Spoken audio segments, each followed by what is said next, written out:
पूरी कहानी इस मुल्क में कोई भी नहीं सुनाता डॉक्टर साहब। इन्होंने क्या किया, इन्होंने इतने बड़े बड़े दावे किए, 1 करोड़ नौकरियां, 50 लाख मकानात, और ये और फलां, और ये नहीं करेंगे, और कर्ज नहीं लेंगे, खुदकुशी कर लेंगे, और फलां करेंगे। और किया क्या आने के बाद? कुछ अच्छे काम भी किए, इसमें शुबह नहीं है। एक खसारा काम करने की कोशिश की, मगर चूंकि न मामला फहमी है न मर्दम शनासी है, एक भीड़ जमा कर लिया है। ये जो ये हमारा वजीर खजाना, इस तरह के वजीर खजाना कोई होते हैं दुनिया में? कौन इनको रखता है? पीपल्स पार्टी ने रखा था। अच्छा, अब ना आप अदलिया को ठीक कर रहे हैं, ना आप पुलिस को ठीक कर रहे हैं। ये वो नासिर दुरानी साहब कहाँ चले गए? और ये बुजदार जैसे लोग वजीर आला कैसे हो जाते हैं? और ये वजीरों की तरह शक्लें मुलाजा फरमाएं आप। और कोई काम नहीं हो रहा है। 8,000 रुपए वसूल होने चाहिए। रोज कहते थे इमरान खान साहब 8,000 रुपए मैं वो वसूल करके दिखाऊंगा। एक तो ये जो दावा करने की आदत है, इन्हें ये पता नहीं कि दावा तो कभी करना ही नहीं चाहिए। 8,000 रुपया, 8,000 अरब रुपए जमा करेंगे, हो सकते हैं। वो जरदारी साहब ने डॉक्टर सेटल से पूछा टैक्स बढ़ सकता है? उन्होंने दुगना हो जाएगा 1 साल में। बढ़ का क्या मतलब है? उसने कहा क्या करना होगा? उसने कहा 8-10 बड़े डिफॉल्टर पकड़ने होंगे, उसमें 1-2 आपके से वज़रा होंगे। और वो चुप कर गया। इसमें कोई ढंग का आदमी इन्होंने रखा नहीं। फिर जो ये हरकत एक ऐसी अजीब की है, एक तो अपनी बरगुजीदी का इमरान खान साहब में इतना एहसास है जैसे वो आसमान से नाजिल हुआ और जमीन पर कीड़े मकोड़े रहते हैं। तो वो किसे? हारून रशीद साहब, कसूर आपका, बाल आपके सफेद है, मेरे नहीं है। आपकी जनरेशन ने with all due respect corruption की। यहां पर आपकी जनरेशन, जिसमें मेरे वालिदैन भी आते हैं, आपकी जनरेशन ने बेड़ा गर्क किया पाकिस्तान का। मैं आपकी बहुत इज्जत करता हूं, आपको नहीं कह रहा। आपको पता है मैं आपकी कितनी इज्जत करता हूं, आपको पता है इस बात का। अच्छा। मैं आपसे बड़ा कुछ सीखता भी हूं। आपकी जनरेशन, जिसमें मेरे वालिदैन की जनरेशन भी आती है, आप लोगों ने इस मुल्क में ऐसी गंदी रिवायत दी कि एक औरत सड़क पे चल नहीं सकती अकेली, उसको हरास किया जाता है। और आप सोशल मीडिया पे गालियों से आपको लगता है ये पीटीआई कल्चर लाई है। आपके मुल्क में कहीं कल्चर है कि औरत अकेली चली जाए कहीं पर? ये कल्चर गंदगी का हमने बड़ी, ये गंदे पॉलिटिशियन को एक्सेप्ट करना, रिश्वत लेने वाले को, बिल्कुल रिश्वत लेने वालों के साथ रिश्तेदारी करना और उनके तुर्रे बनाना। मुझे एक ब्रेक लेने दीजिए। उनके ये आपकी जनरेशन हमारी जनरेशन को ये देके गई है। हमारी जनरेशन कैसी है? हमारी जनरेशन का क्या सवाल है? हम शरीफ लोग हैं। नहीं, आप हमारे ही लोग हैं, हमारे बुजुर्ग हैं, सारी बातें शरीफ लोग हैं, लेकिन यहां तक आप ही ने पहुंचाया। हमारा किया जरा तो आगे पता चलेगा। हारून साहब, हमारा किया जरा तो 40 साल बाद पता चलेगा। मुझे एक ब्रेक लेनी। हारून साहब, आप मुकम्मल कर लें जल्दी से। मुझे ब्रेक इंडिविजुअल का होता है, जनरेशन का नहीं होता, इलाके का नहीं होता, नस्ल का नहीं होता, जुबान का, पार्टी का होता है। इसका मतलब रुकिए, मुझे ब्रेक। अच्छा, इंडिविजुअल का होता है तो हारून साहब पार्टी का होता है। मुझे ब्रेक लेनी। तरीके इंसाफ का कहां से फिर हो गया? आपकी बात ने तो फिर डिनाई कर दिया। सिखाती है। अच्छा, तरीके इंसाफ सिखाती है, पे करती है। आप तो बातें करते रहे हमारे वर्कर्स के साथ, जलसों में तकरीरें करते रहे कि आप सिखाते थे। एमकेएम से सीखा है आप सब लोगों ने। तो गोलियां भी मारती थी। डॉक्टर साहब, मुझे एक ब्रेक लेने दीजिए। मुझे एक ब्रेक लेनी है। ब्रेक के बाद गुफ्तगू को आगे बढ़ाते हैं after the break. Welcome back. बात को वहीं से कनेक्ट करते हैं। हारून साहब, आपको यही क्यों शक है कि ये सिर्फ तहरीक इंसाफ की ही कोई टीम्स करती हैं? बिकॉज मुझे तहरीक इंसाफ वाले अटैक नहीं करते। मैं जो ट्वीट करता हूं उसके ऊपर दर्जनों सैकड़ों गालियां और बहुत ही कैरेक्टर असैसिनेशन करने की कोशिश की जाती है।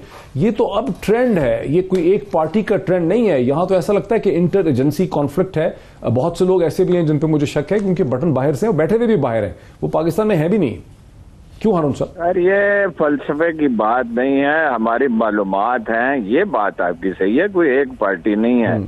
ये गुंडागर्दी जो है ये एमकेएम ने राइज की, उससे पहले भी थी। ये पिछली सदी के चौथे अशरे में भी थी। एक बूढ़े आदमी से मिला था, उसके 2 बिगली थे, एक कांग्रेस की हमायत करता था, एक मुस्लिम लीग की हमायत करता था, और फौज सुर्खियां भी उनमें लगती थी। ये बर्रे सगीर का मिजाज है, ठीक है।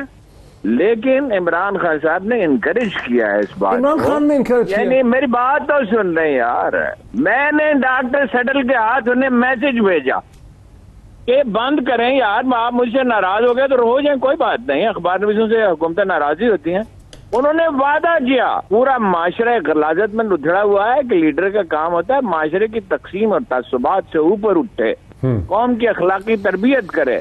कुछ ये कि वो कोई ये जो पंजाब का वज़ीर इत्तलात है, इस तरह के आदमियों को कोई साथ चारपाई पे नहीं बैठने देता। चले आपका, मैंने इससे कहा एक दफा इमरान खान से कि यार जिस आदमी को कुछ चारपाई पे बैठने न दे और 100 रुपए उधार न दे, तुम उसको कौमी असेंबली का टिकट देते हो उसको, फिर उनको अब आप वाकया सुन लेना। मैंने कहा यार ये इसको अपना फखरे इमाम साहब को शामिल कर लो। मेरी तो आपको पता बेतकलीफी थी। कहने लगा बूढ़े हैं, बुजुर्ग आदमी हैं। मैंने कहा ट्रैक्टर चलवाना है उससे, और फिर 2 आशिक अवान को तुमने शामिल कर लिया है। तो ये तो हाल है यार, कोई सूझबूझ। हफीजुल्लाह नियाज़ी साहब, ये कोई बड़ी पिक्चर देखनी चाहिए को माशरे की अखलाकी हालत इतनी मखदूश हो चुकी है और सब मिलजुल के उसमें हिस्सा डाल रहे हैं। मैं क्विकली एक बात बताऊं। हाँ। देखिए, हारून साहब बुजुर्ग हैं हमारे, और इन्होंने हमारा तहरीक का बहुत सच का साथ दिया, बहुत बोले। मैं उसके लिए इनकी कदर करता हूं, इज्जत करता हूं। लेकिन उसके साथ साथ मैं जो हमारे सोशल मीडिया के वॉलंटियर्स हैं, वर्कर्स हैं, मुझे उन पे बड़ा फख्र है, तहरीक इंसाफ के, जिन्होंने ये सॉफ्ट रेवोल्यूशन लेके आए।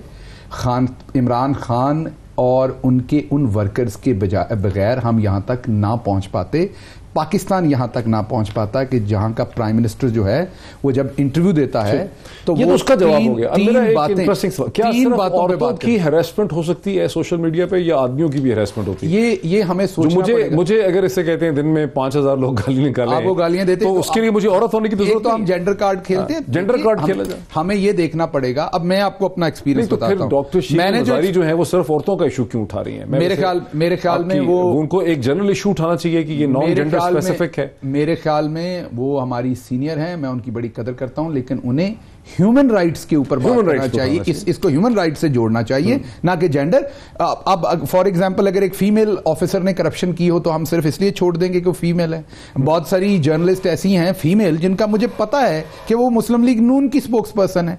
मैं अब नाम नहीं लूंगा, फिर कंट्रोवर्शियल हो जाएगा जी, मैं मौजूद नहीं थी, मेरा नाम लिया। मैं उनके प्रोग्राम में नहीं जाता। मैं आपको अभी कैमरे अब इसके बाद दिखा देता हूं। उसकी वजह यह है कि तो मैं आखिरी बात ये यहां पर कर दूं कि हमें अपने वर्कर पे बहुत फख्र है। हम अपने वर्कर को बिल्कुल कभी नहीं कहते कि आप करप्शन करें। आपको क्या लगता है कि हमारी पार्टी में लोग करप्शन करने की कोशिश नहीं करते होंगे? इमरान खान साहब दिन रात बैठ के उसकी अकाउंटेबिलिटी करते हैं और रोकते हैं। उन्हें जब किसी का पता लगता है वो उसको उसकी पोजीशन से हटा देते हैं।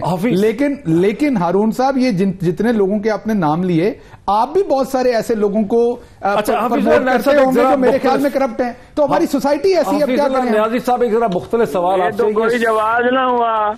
नहीं, जब तक किसी की करप्शन, अगर सर किसी की करप्शन साबित हो तो खान साहब रिमूव कर देते हैं। ये सच है या नहीं? उस्मान बुज़दार को आप करप्ट साबित कर दें तो वो उतार देंगे। वो कह रहे हैं, हारून साहब कह रहे हैं कि करप्शन एक वाहिद क्राइटेरिया नहीं है, इनकॉम्पिटेंस भी क्राइटेरिया है। अच्छा, इनकॉम्पिटेंस भी साबित कर दें किसी तरीके से आप उनकी, अगर कोई आपके पास आपको पसंद नहीं कोई बंदा है, और बात चाहिए, जितने सबूत आप चाहिए, आपको ज्यादा पता है। और वो टाउन कमेटी का चेयरमैन था तो उसने गोश्त मुलाजिम रखे हुए थे। नायब के चेयरमैन से कहें जरा उसकी इंक्वायरी करे, या किसी अच्छे पुलिस अफसर से कहें आपको करें। हफीजुल्लाह नियाज़ी साहब का कनेक्शन अब जुड़ा है। आप वो यहाँ मौजूद नहीं, आपके पास अगर कोई भी ऐसा सबूत है आपको बिल्कुल पेश करना चाहिए। नियाज़ी साहब, आप बीच सबूत है। सारे 7 प्रोग्राम की तो सबसे ज्यादा तारीफ इस चीज ने की। फॉरेन पॉलिसी पे आप ठीक कहते हैं, सभा इसके भरपूर सफारती मुहिम कश्मीर पे नहीं चला रहे, उसमें झिझक और तदम्मुल और तजब्जुब के शिकार हैं।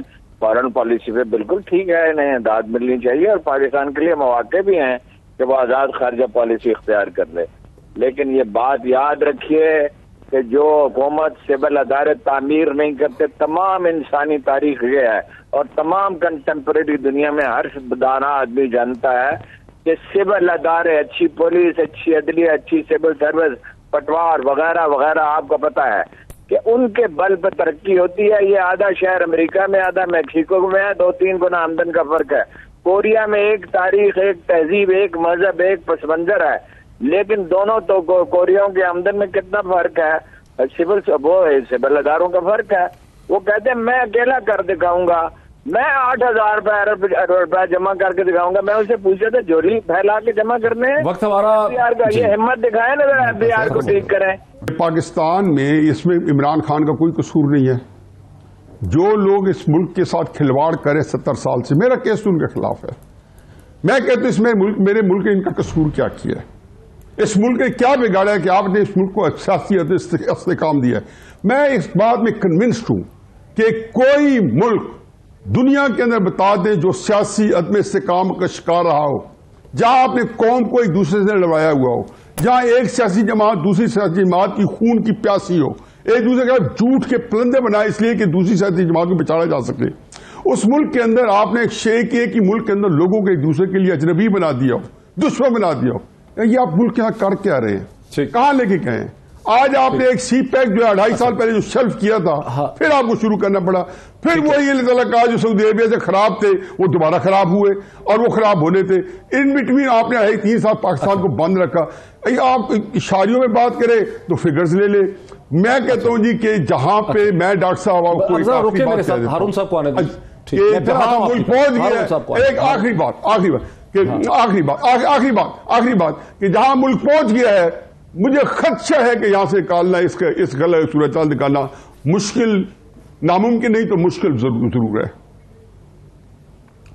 हारून रशीद साहब, आर्गुमेंट यह है हुकूमत का कि जो मसाइल ऑपोजिशन जिनका जिक्र करती है ये बेसिकली मेडिसिन की लैंग्वेज में सिम्प्टोमेटिक मसाइल हैं, मतलब ये वो चीज़ें हैं जो हो रही हैं, ऑपोजिशन उनकी तरफ तो निशानदेही करती है, लेकिन ये बात नहीं करती कि ये सर्कुलर डेट, ये इतना बढ़ा हुआ खर्चा, ये जो और डेट्स हैं सारे, ये बढ़े क्यों हैं और इसकी वजूहात क्या हैं। सो दर हकीकत ऑपोजिशन आधी कहानी सुना रही है, पूरी कहानी नहीं सुना रही है। हारून साहब,